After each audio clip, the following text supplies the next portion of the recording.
मुंशी प्रेमचंद की कहानी माता का हृदय। सामाजिक कहानी। माधवी के पति की 22 साल पहले मौत हो गई थी। उसके पास कोई धन दौलत नहीं थी और संपत्ति के नाम पर सिर्फ एक बेटा था जो इस वक्त जेल में बंद था। अपने उस घर में वो अकेली पड़ गई थी और उसके आंसू तक पहुंचने वाला कोई नहीं था।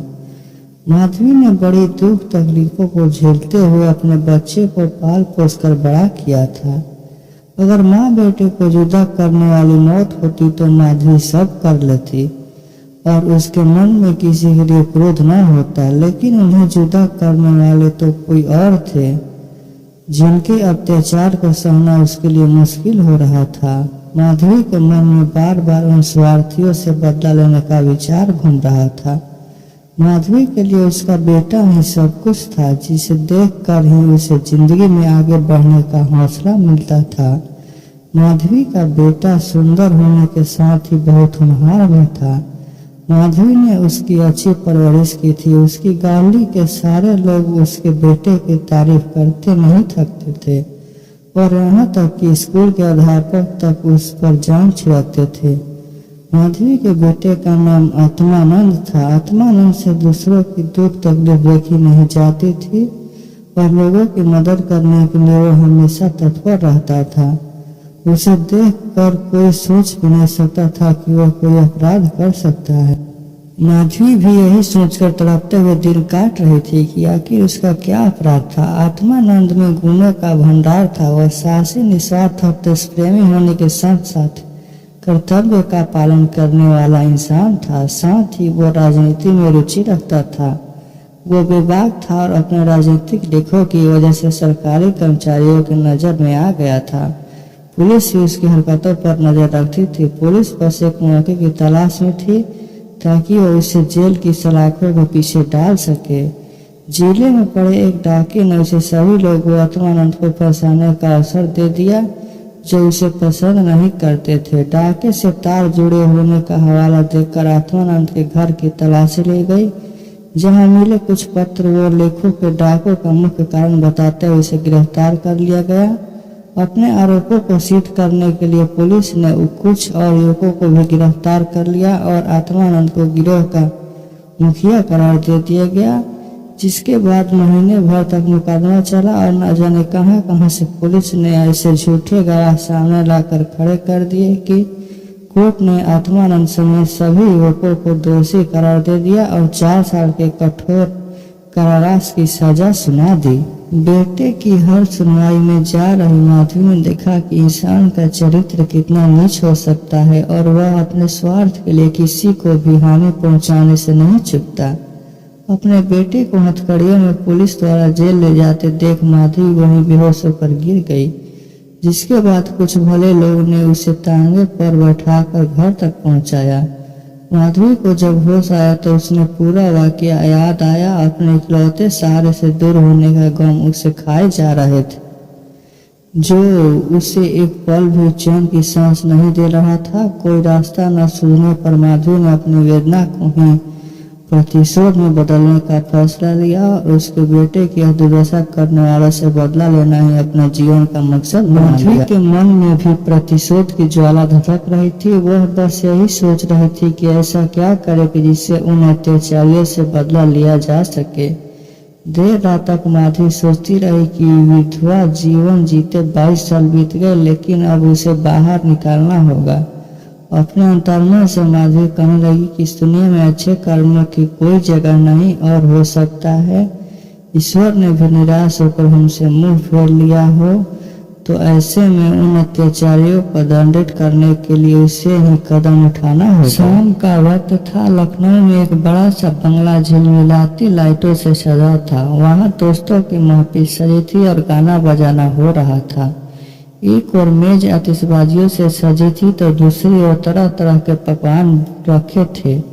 बंगले के चारों ओर पुलिसकर्मी तैनात थे क्योंकि वो बंगला पुलिस सुपरिटेंडेंट मिस्टर बागची का था। बागची ने एक बड़ा मार्के का केस जीता था, जिससे खुश होकर अफसर ने उन्हें तरक्की दी थी। जिनकी खुशी में जश्न मनाया जा रहा था। मार्गी का केस, जिसमें पुलिस बेगुनाह युवकों को झूठ केस में फंसाकर जेल में भर देती, यहाँ आए दिन उत्सव होते ही रहते थे। महफिल में रौनक बढ़ाने के लिए मुफ्त में गाने बजाने वाले, आतिशबाजियाँ और आधे दामों पर मिठाइयाँ और फल फूल उन्हें आसानी से मिल जाते थे। दौड़ धूप करने के लिए सिपाहियों एक टुकड़ी हर वक्त उनके घर पर तैनात रहती थी। महफिल में गाने बजाने का कार्यक्रम समाप्त होने के बाद मेहमान और भोजन करने लगे थे। दुकान से दावत के सामान ढोने वाले मजदूर उन्हें कोसते हुए वहां से चले गए थे। बस बाकी बचे मजदूरों के साथ एक बूढ़ी औरत वहां काम कर रही थी। वो बूढ़ी औरत चेहरे पर हल्की मुस्कान लिए अपने काम में मगन थी। वह महिला और कोई नहीं बल्कि माधवी थी, जो बदला लेने के लिए मजदूर बनकर काम कर रही थी। महफिल खत्म होते होते सभी मेहमान जा चुके थे। इक्के दुक्के मजदूर बचा हुआ खाना समेट रहे थे। माधवी एक कोने में चुपचाप बैठे हुए एकटक सभी को देखे जा रही थी। सहसा मिस्टर बागची की नजर माधवी पर पड़ी तो उसके पास पहुंचकर बोले, तुम अब तक यहाँ क्या कर रही हो? कुछ खाने के लिए मिला या नहीं? माधवी ने नजर उठाकर बागची को देखकर कहा, साहब खाना तो मिल गया, लेकिन मेरे पास जाने के लिए कोई जगह नहीं है। अगर आपको एतराज ना हो तो मुझे यहीं कोने में पड़े रहने दीजिए। माधवी की बात सुनकर बागची ने कहा, नौकरी कर लेगी बंगले में, बच्चे को पालन आता है क्या? बागची की बात सुनकर माधवी ने तपाक से कहा, हाँ जी साहब, बच्चे को अच्छे से खिलाना जानती हूँ। इसके अलावा घर के छोटे छोटे बड़े सभी काम कर सकती हूँ। बस मुझे एक मौका दे दीजिए। माधवी की ओर ध्यान से देखते हुए बागची ने कहा, ठीक है, तुम आज से ही काम शुरू कर दो। माधवी को बागची के बंगले में काम करते हुए 1 महीने से अधिक हो गया था। माधवी अपने काम में इतनी निपुण थी कि उससे पूरा घर खुश था। बागची की पत्नी का स्वभाव चिड़चिड़ा था और वह आलस व अपनी खराब सेहत के चलते दिन भर बिस्तर पर या सोफे पर पड़ी रहती और नौकरों पर चिल्लाती रहती। उसके स्वभाव के कारण बच्चे का ध्यान रखने वाली आया ज्यादा दिन तक न टिक पाती। माधवी उसकी जली कटी बातें सुनकर भी चुपचाप अपने काम में लगी रहती, इसलिए बागची की पत्नी को उससे कुछ खास शिकायतें नहीं थी। उसने बच्चे की देखभाल की जिम्मेदारी भी माधवी को ही दे दी। बागची और उनकी पत्नी को इससे पहले भी कोई बच्चे हो चुके थे, लेकिन अज्ञात कारणों से उनका एक भी बच्चा कुछ महीने या फिर साल भर से ज्यादा जीवित नहीं बच पाता था। इसीलिए इस बच्चे पर दोनों माँ बाप की जैसे जान बसती थी। पढ़े लिखे होने के बावजूद दोनों अपने बच्चे की सुरक्षा के लिए टोना टोटका व जंतर मंतर अपनाने से भी परहेज न करते। बच्चा माधवी के पास ही ज्यादा समय बिताता, इस वजह से वो माधवी से काफी ज्यादा घुल मिल गया था। अगर माधवी कुछ देर के लिए भी उसकी नजरों से दूर हो जाती तो बच्चा जोर जोर से रोने लगता। बच्चा माधवी को ही अपनी माँ समझता और वह साथ खेलती तो ही खेलता, वह दूध पिलाती तो पीता और वह सुलाती तो ही उसे नींद आती। अपने पिता को तो बच्चा जैसे कोई अजनबी समझता और माँ उस पर ध्यान नहीं देती थी। माधवी को लगा था कि बड़े घर में काम करने से तनख्वाह अच्छी खासी मिल जाएगी, जिससे महीनों का खर्च पूरा हो जाएगा, लेकिन यहाँ तो नौकरों से हर एक पैसे का हिसाब लिया जाता। एक दिन बच्चे को गोद में उठाए माधवी ने मालकिन से कहा कि बच्चे के लिए कोई किराना गाड़ी मंगवा देती तो अच्छा होता। माधवी की बात सुनकर मिसेज बागची ने कुंठित स्वर में कहा, कहाँ से मंगवाऊं? उसके लिए खिलौना गाड़ी, हाथ में रुपए भी तो होने चाहिए। इसका खिलौना 10-20 रुपए में आएगा और इतने रुपए कहाँ है हमारे पास। माधवी ने मिसेज बागची और गौर से देखते हुए कहा, मालकिन खिलौना ही तो है। माधवी की बात सुनकर मिसेज बागची ने कहा, अब तुमसे क्या छुपाना, दरअसल तुम्हारे मालिक की पहली पत्नी से 5 बेटियां हैं जो इलाहाबाद की एक स्कूल में पढ़ रही हैं। 5 कुंवारी हैं और उनकी पढ़ाई लिखाई और दूसरे खर्चे में इनका आधा वेतन चला जाता है। ऊपर से लड़कियों की शादी करवाने के लिए कम से कम 25,000 रुपए लगेंगे। अब कहाँ से लाऊं इतने पैसे? मिसेज बागची की बातें सुनकर माधवी बोल पड़ी, मालिक को घूस भी तो मिलती होगी ना। माधवी यह कहकर चुप हो गई। मिसेस बागची ने गहरी सांस भरते हुए कहा, ऐसी कमाई में बिल्कुल बरकत नहीं होती। काली कमाई का पैसा एक हाथ आता है तो दूसरे हाथ चला जाता है। जैसे तैसे दिन बीतते जा रहे थे। माधवी के मन में उस बच्चे के लिए स्नेह और भी बढ़ता जा रहा था। कभी कभी बदला लेने की बात याद आती तो वह क्रोध से भर जाती और फिर बच्चे को देखकर शांत हो जाती। वहां रहते हुए माधवी मिस्टर बागची के परिवार की स्थिति से वाकिफ हो गई थी। कई बार तो वह अपना दर्द भूलकर उनके परिवार के लिए चिंतित हो जाती और उसका मन दया से भर जाता। माधवी सोचती रहती, मालिक आखिर 5 बेटियों की शादी कैसे कराएंगे।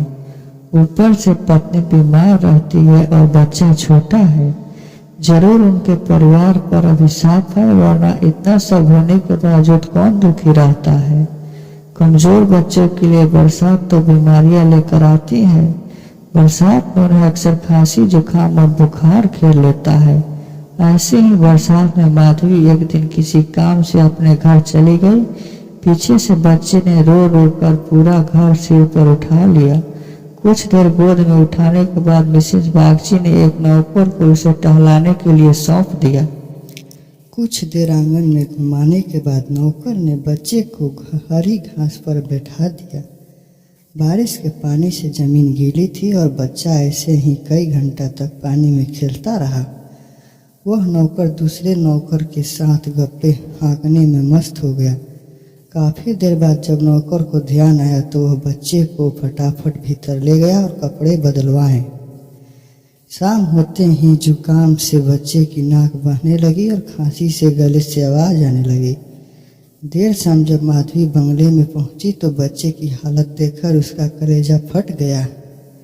वह बच्चे को लेकर तुरंत मालकिन के पास पहुंची और कहा, देखो जरा बच्चे का क्या हाल हो गया है, कहीं इसे सर्दी तो नहीं लग गई। बच्चे की हालत देखकर मालकिन भी हक्की बक्की रह गई, क्योंकि वह ऐसा मंजर पहले भी देख चुकी थी।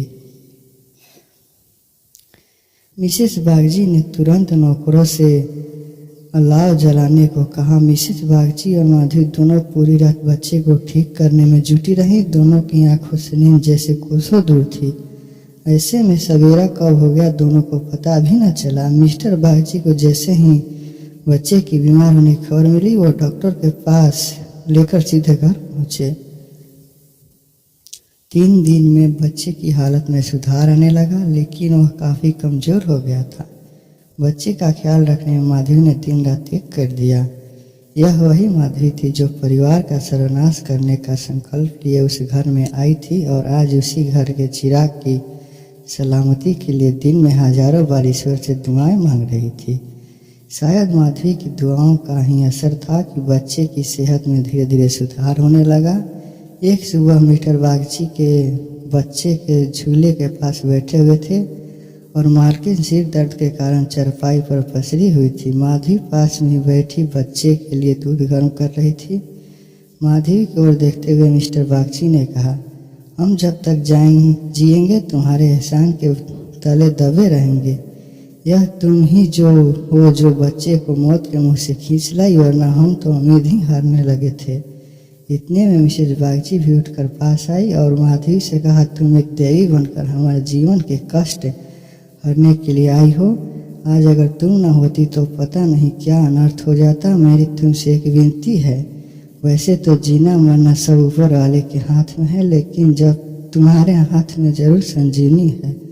मेरी तो किस्मत ही अभागी है, पर हो सकता है तुम्हारे पुण्यों से मेरे बच्चे की जान बच जाए। माधवी चुपचाप मिसेस बागची की बातें सुन रही थी। मिसेस बागची रुआसी आवाज में कहने लगी, सच कहती हूँ, अब तो बच्चे को गोद में उठाने तक से मुझे डर लगता है। तुम इस आज से अपना ही बच्चा समझो और इसकी माँ बन जाओ।